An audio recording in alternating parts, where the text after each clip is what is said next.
what are our goals as humanity? Is it just to make everything more efficient? If you make it so that you're hunter-gatherers and the food shows up automatically, you don't have to buy anything, you don't have to make anything, you don't have to print anything, what's your life worth? I want that human connection. And I think what AI will probably point out to humans is how important this human connection is. And hopefully there'll be a resurgence of more personal behavior. Hello, I'm Bruce Berman, the host of Understanding IP Matters, a podcast series that looks at the impact of intellectual property rights on people and business. Season 3 spotlights such topics as artificial intelligence, IP licensing, and TikTok as a learning tool. Enjoy the episode. Uncertainty surrounding intellectual property rights is a management nightmare. The introduction of artificial intelligence has made things worse. Tracking how copyrighted content and inventions are used, when, and by whom is a growing discipline called digital rights management. Is DRM able to track and measure the value associated with AI and IP rights? My two guests believe it can. They are experts in developing inventions, creating music, and managing IP. Talal Shamoun has been CEO of Intertrust Technologies since 2003 when Sony and Philips acquired the company. As an early pioneer of digital rights management technology, Talal led Intertrust initiatives in the entertainment and media industries, which includes significant licenses with most IT and consumer electronics companies. Last year alone, Intertrust issued over 20 billion DRM licenses. A recognized inventor and author, Talal holds a PhD in electrical engineering from Cornell University. Albi Galutin is a technology executive, futurist, inventor, Grammy Award-winning record producer, composer, musician, and conductor. He has produced 13 #1 singles and songs and albums selling over 100 million copies. He has been nominated for 7 and won 2 Grammy Awards and is the recipient of multiple gold and platinum records. He created the first drum loop for Saturday Night Fever, versions of which are used today in thousands of recordings.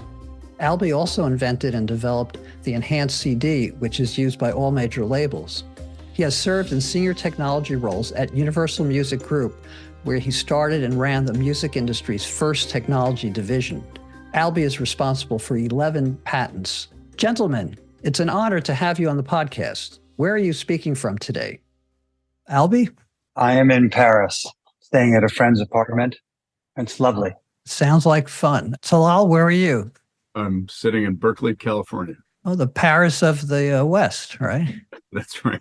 Talal, with Intertrust, which is owned by Sony and Philips today, you have been in the business of protecting and managing digital rights and permissions for more than 20 years. How does that differ from overseeing other rights? Sony and Philips are still very involved shareholders, but in 2016, we started a new journey with new shareholders as we expanded from the media industry into other industries, including the energy world. And we're very fortunate not only to have Sony and Philips as investors, but also a large Japanese fund that's backed by Japanese corporates and the Japanese government called WIL. E.ON, Germany's largest energy company. Origin, which is Australia's largest energy company. It's a very, very cool experience as we take what we've done in media and expand it across different vertical markets, especially in the energy space. When you ask about digital rights management and our relationship to it as a company, we actually invented digital rights management and named it. Victor Shear, the founder of Intertrust, started working on this problem actually in the 1980s when he realized that computers were getting smaller and smaller and also functioning in a distributed fashion. And he came to the conclusion very quickly that the old school security model that trust and authentication came from the outside, you got certified by human beings to touch the machine, and security came from locking the machine in the room and shooting the bad guys when they went near it, wasn't going to work anymore. Victor was an amazing inventor, and he worked in stealth from the foundation of the company in 1990 to 1995, and ended up filing what was then the largest patent in the history of the United States Patent Office, affectionately called the Big Book, that basically laid all this out. And part of that was digital rights management for media. For those of us who don't know, listeners, what is digital rights management? In the abstract, digital rights management is a computing technology that lives inside operating systems, cloud computing systems, computers, hardware, software that allows you to govern data and software. It allows you to authenticate programs and people and machines that are touching the data and the software. It requires protected computing environments wherever data and software is governed. And finally, when all that software has a good think about what it wants to do, it can tell things what to do, like play music, turn on a thermostat, or whatever you want. So digital rights management is the technology that really relates to the protection and management of data.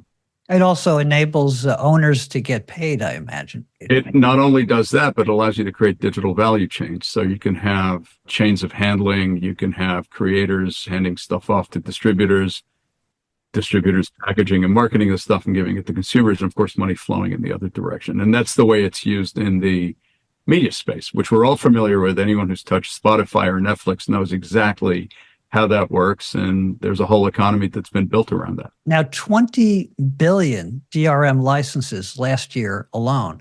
What do these licenses cover? And do they represent a significant increase over the past? Yeah, they do. And just to be clear, most of those licenses went to entertainment devices. Many of them went to non-entertainment devices just for pure authentication. What they are digital certificates that either bless a device or a piece of software or a human being to interact in a digital value chain, or tell a machine to turn on or off. So it's mostly copyright. I would say it's mostly copyright, and it's mostly for audio and video content. Albie, how did you start out, and how did you get involved in digital rights management? You started out as a producer, or were you a musician first? Well, I was a musician. I played in bands. I was going to university to be a computer science major. This is 1966, that was the cutting edge. But it was just too much fun to play in clubs. I would, go do a gig. It would end at 3, and then we'd go to a party until 9. Then I would walk into like a physics lecture and fall asleep. So I gave up and just kept playing music. And then eventually I got good enough to where I was able to go into the studio and start to play on recording sessions. And then was mentored by Tom Dowd, a brilliant producer, and became a record producer. Oh, I remember that name. Yeah. He worked on the Manhattan Project, among other things. Wow. The Manhattan Project, or? The Manhattan Project. He was a physics major at Columbia, and they took him out of school to work on the Manhattan Project because he was so smart. And when they finished the project, he went back to Columbia to finish his degree. And he was like, a lot of stuff they're teaching here I know is wrong, and I can't say anything. So he dropped out and became a recording engineer. He did the sound for the John Kennedy inauguration. How did you get involved in recording technology as an inventor? They always say necessity is the mother of invention. And you're always trying to solve problems. So I had an engineering mind. I was going to be an engineer, and I played music because it was more fun. But when we would have problems to solve, for example, the drum loop, we had the drummer, his father was ill. He had to leave. We didn't have a drummer, and drum machines back then sounded awful. So we made a tape loop, took a bar of drums out of another song and created a physical loop out of it. Same way, the enhanced CD. I always loved the idea that you could have, for an audio CD, you could have other media, but then it wouldn't be able to be read by a CD player, which was called Redbook. And so I had this idea that you could use this multi-session technology that I think Kodak had invented, where you could take your photos, bring them in, they would give you a disc, a CD of it, and then you could bring it back in later and add more photos, called multi-session. And I thought, well, if I add multi-session technology to Redbook, then every CD player will play the CD like normal, but a computer will be able to see the extra stuff. Inventions are just about solving problems for me. Now, you're known as a futurist. What does the future look like for technology in general and recording in particular? Will AI play a role? AI will play a huge role. So I've been, fortunately or unfortunately, on many panels recently that are participated in by technology people and creators. And they're always sort of at odds with each other. They used to say when the drum machine came out in the late 70s, early 80s, that it wouldn't put drummers out of work. Of course, that's not true. Today, there are many, many, many fewer drummers than there ever were. Most of them lost their jobs. The great drummers, the Steve Gadds, the Jeff Porcaros of the world, always worked. And so this will be similar to AI. People in the middle positions, people who are just doing sort of the yeoman's work, stuff that can be automated, their jobs are clearly at risk.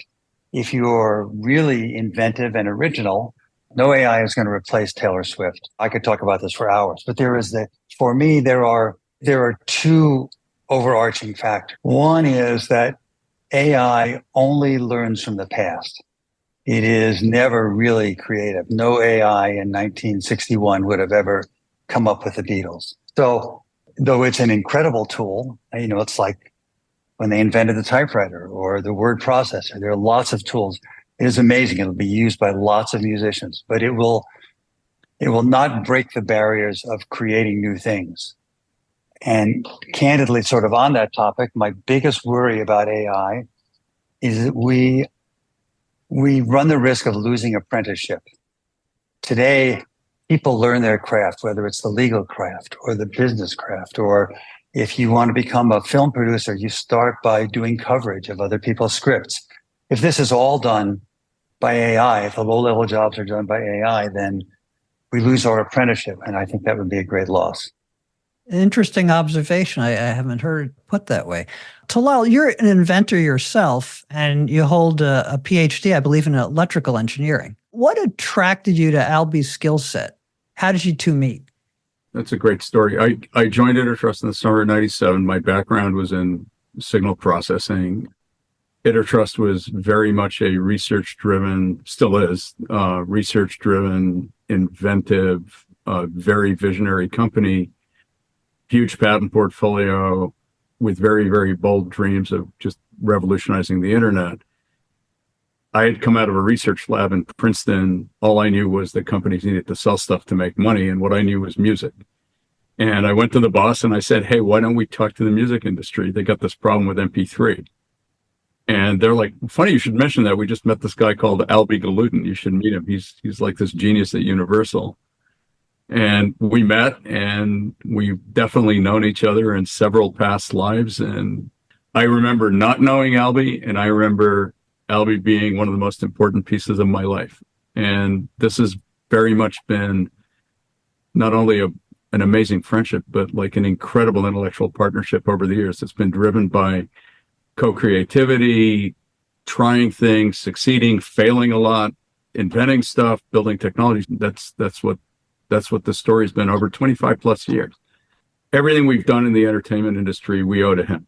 Albie was really not only the spiritual leader, but the guy who many times over stuck his neck out and not just told me or Intertrust what to do, but the entire industry what to do and how they should march in a certain direction.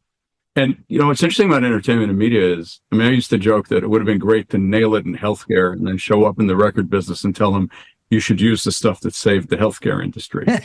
Now we're running around telling the healthcare industry they should use the stuff that saved the music industry. But entertainment and media is usually banking and entertainment and media are the first adopters of disruptive technologies. Why do you think that? I think they're very electronic. They're also very rapidly mutating, especially entertainment and media. And in media, it's fundamentally, it all bubbles up from the mind of a creator. I think it shows to be disruptive. There's also tremendous pull from the consumer side. People love to be entertained.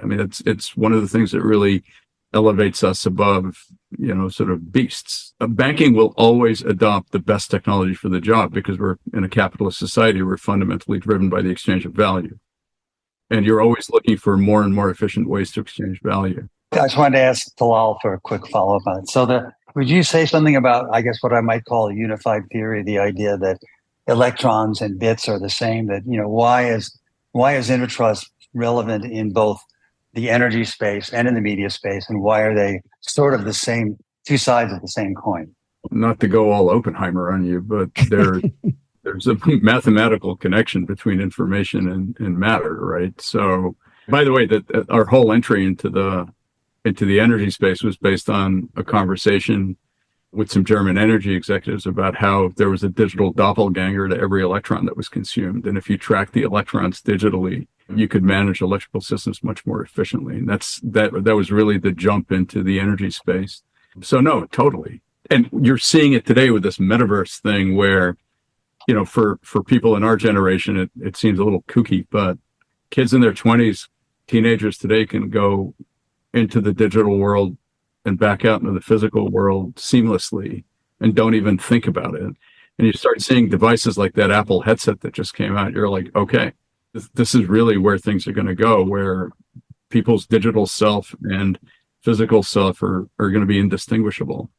Going back to the AI thing that Bruce was asking about in the beginning, just to double click on what Albie was saying, you can't fight it, right? This is the arrow of progress. And I think the net result is going to be positive. I think it will lift us up as a species. I think that there'll be a lot of sausage meat that needs to go into the casing, and a lot of people will be unhappy. But fundamentally, these technologies will remove a lot of the drudgery from people's day to day and really allow human beings to focus on much more creative endeavors.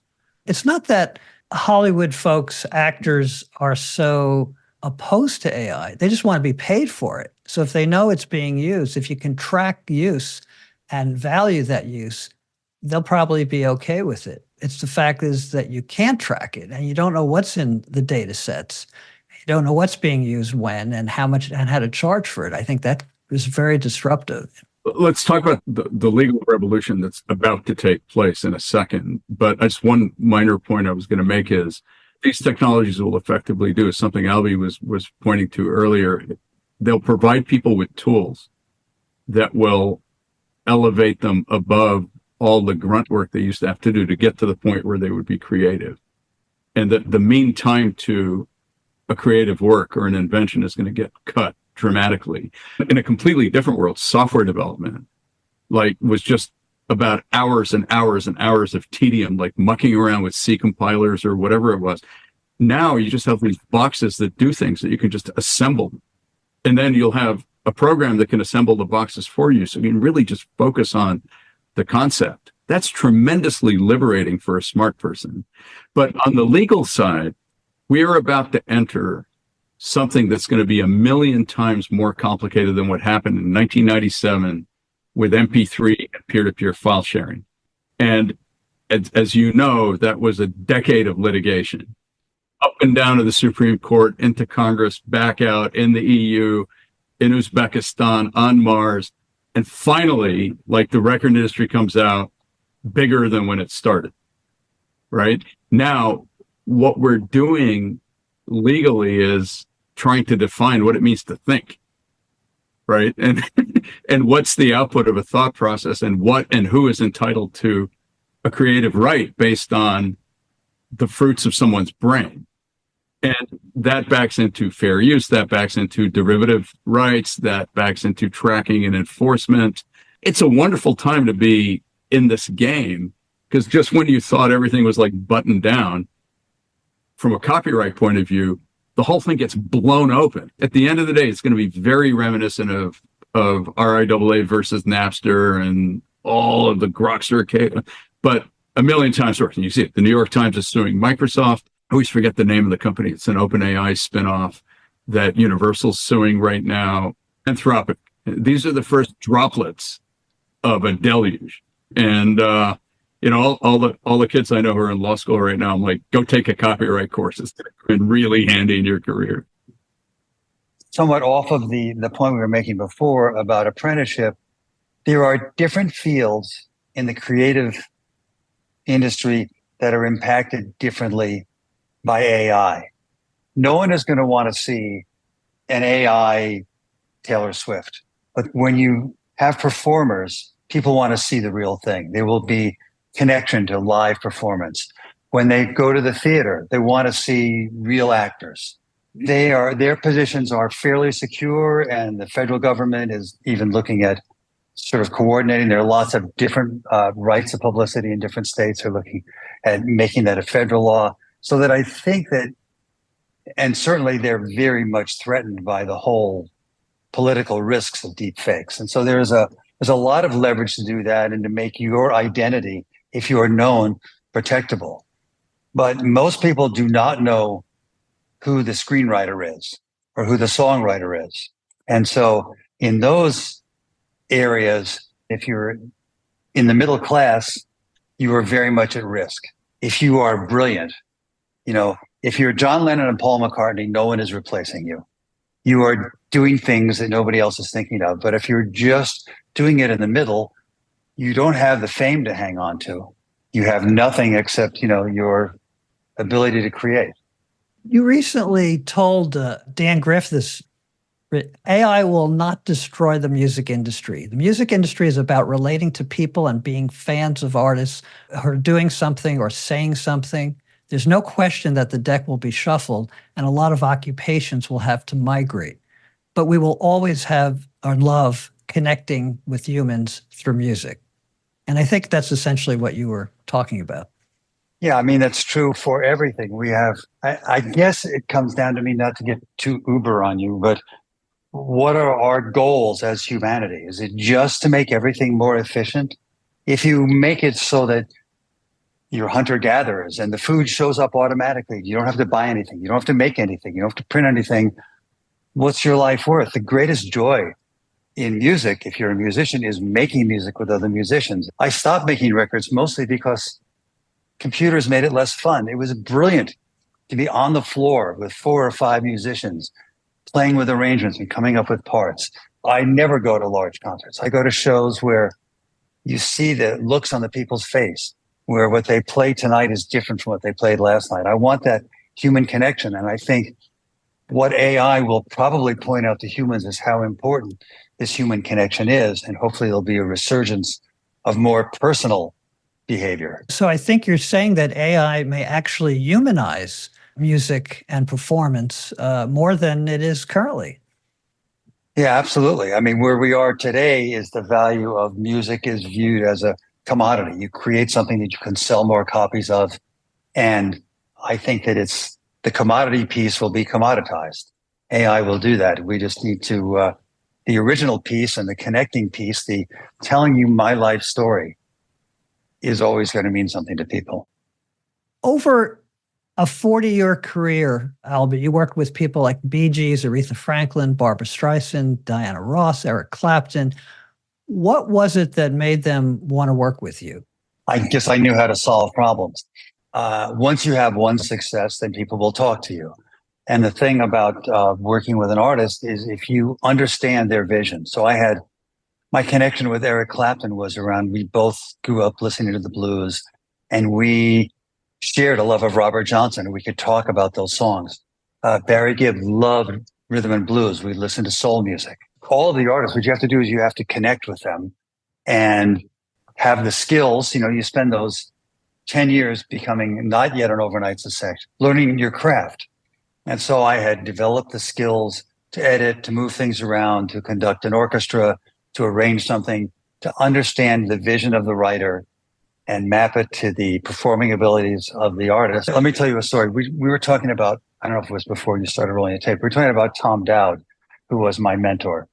So there's a rule of thumb about being a record producer, and I like the story. So when you first start producing records, if the singer sings the first verse pretty good and the second one not so good, you say, the second one's not very good. Let's try it again.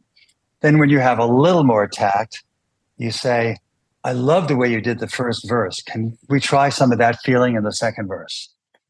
When you're Tom Dowd, you realize that it's all about emotion. So what he would do is the singer wasn't singing well, he would tell some story about Ray Charles or John Coltrane, people he worked with. And what this would do is this would put the singer in a mood. So it was all about emotion. It's not about that note's a little flat or a little sharp. That will never work. It's all about controlling the vibes. And that is the joy of creativity and the joy of human interaction and live performances. And by the way, the joy of writing patents. It's nothing more fun than sitting at a whiteboard with some other engineers solving a problem. The interesting about artificial intelligence software versus the old school stuff is every time a piece of AI eats some data, it gets smarter. And if that piece of AI goes on to the next customer, it goes there with your confidential information somehow inside its so-called head. And that creates a need for governance, not just on the input, but also the output of these things and what they do with what they've learned, or else it becomes a free-for-all. So more and more, you need our software just to basically track, manage, control, govern the data, but also certify the things that are talking to your data. And things is not just software, it's also hardware.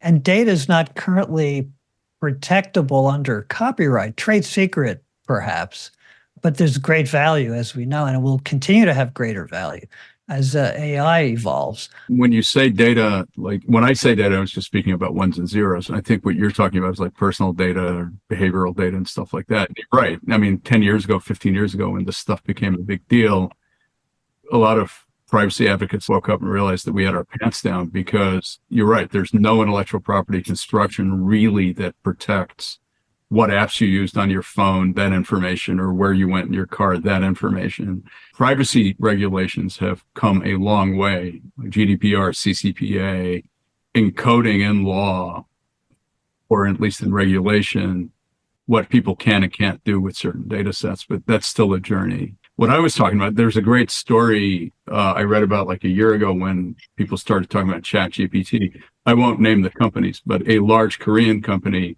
some smart guy realized that he could get ChatGPT to write his weekly reports to his boss. So he fed it a bunch of his confidential information, and out came a PowerPoint deck. And he was like, yippee, I can go home early. Now, the only other company on earth that had a similar business had another person there who had the same idea. And he asked ChatGPT to write his weekly report for him, and out came the other company's confidential information, because that was the only source of training. That's an example of the kind of stuff that can happen. There's all sorts of, I don't want to get into it now, but all sorts of crazy cyber attacks that could take place in this world and stuff. So more and more Intertrust technology is coming into play. And, and Albie and I both know Victor, the founder of Intertrust, who's working on a new project right now really well. And more we look at what's happening around the world, we're like, wow, he really saw this like years ago. Is DRM used to track patents and patent use? Can, but that requires, I mean, you and I have talked about this. It requires a connection to the electronics. And we Intertrust do that in Japan for certain applications. So yes, and there are some very, very cool applications that you can employ that way. Facebook and Google and others, they do a great job on filtering for pornography, because they know that would shut them down, and they can't have that. They have the technology, the algorithms to do that, but they can apply those to content that they may be using and pay licenses if they chose to. But why would they choose to do that? It would cost them money.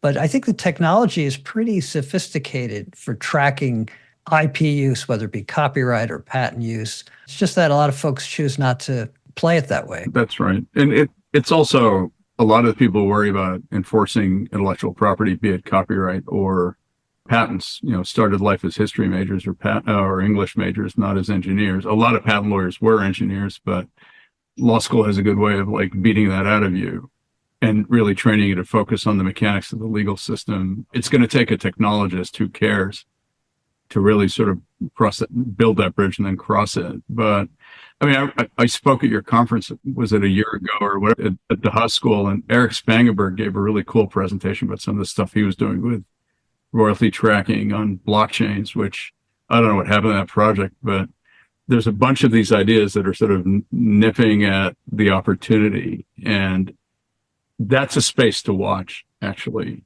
The other one is kind of scary, which is AI's writing patterns, right? And that should just be not a good thing. On the other hand, I would love to see somebody write an AI that could help patent examiners do a better job.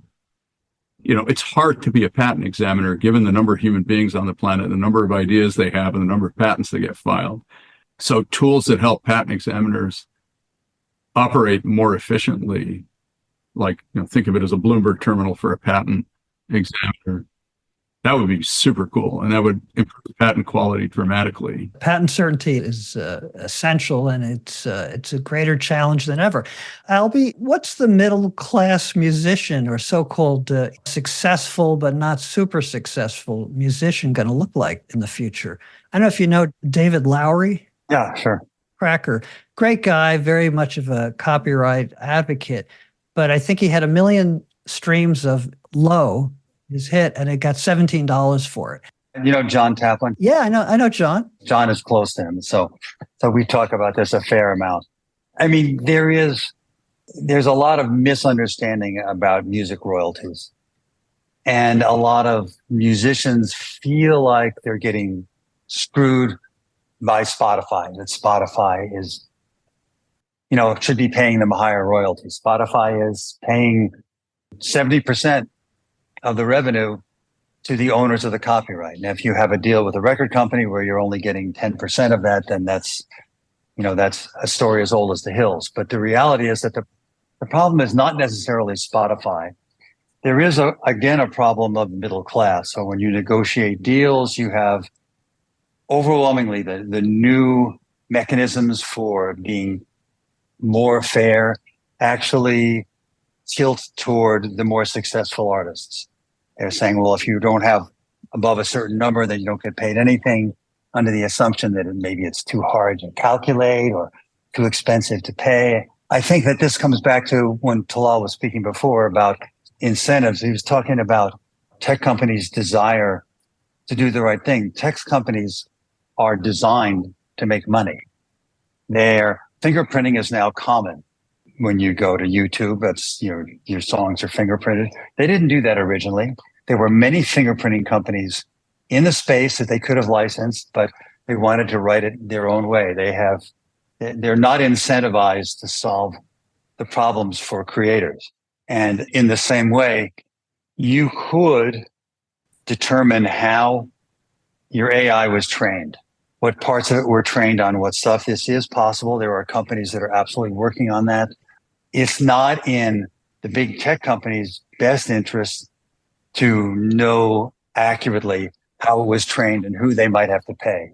And our Congress are not necessarily the most technically astute people to look objectively at that problem and define laws around it.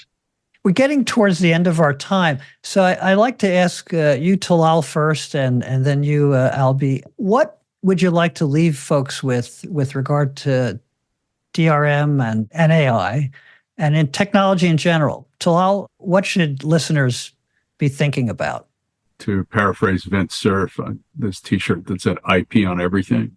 DRM as such will appear in all sorts of different forms, not just in copyright protection, but in general, using those 4 features that I talked about at the beginning. I think if these technologies are applied correctly, not only will it make the internet safer, but it'll provide phenomenal opportunities for creators. What I do think is going to happen in the entertainment media space is this whole generation of Web 2.0 streaming players like Spotify will find themselves very, very challenged as creators find better ways to get to consumers and monetize their work without a middleman. And Albie and I are both spending a ton of time playing that out and providing tools. And as I think I've said this to you before, Bruce, I think of markets as there's attackers and defenders, and we always try to be the arms dealers, so to speak. So we're out there enabling creators to bond directly with their consumers using these new Web3 technologies, and that's something we're super excited about.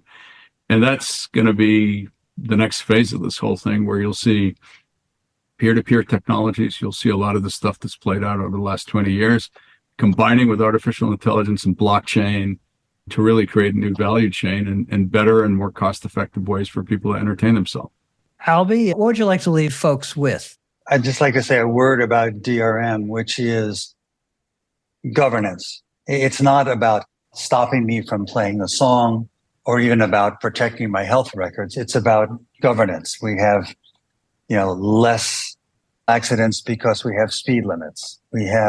Things need to be governed. My grandchildren will never know a time when my driver's license was in my wallet or my car registration was in my glove box. Things will be digital. So as we govern things that are purely digital and things that are digital representatives of physical things, it just needs governance.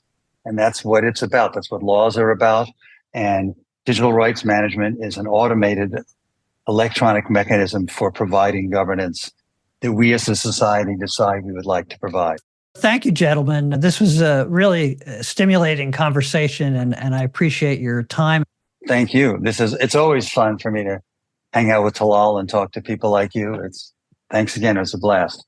I'm obviously always grateful, Bruce, for the opportunity, but I'm also really happy that I got to introduce you to Albie, and I hope we can meet in person at your conferences.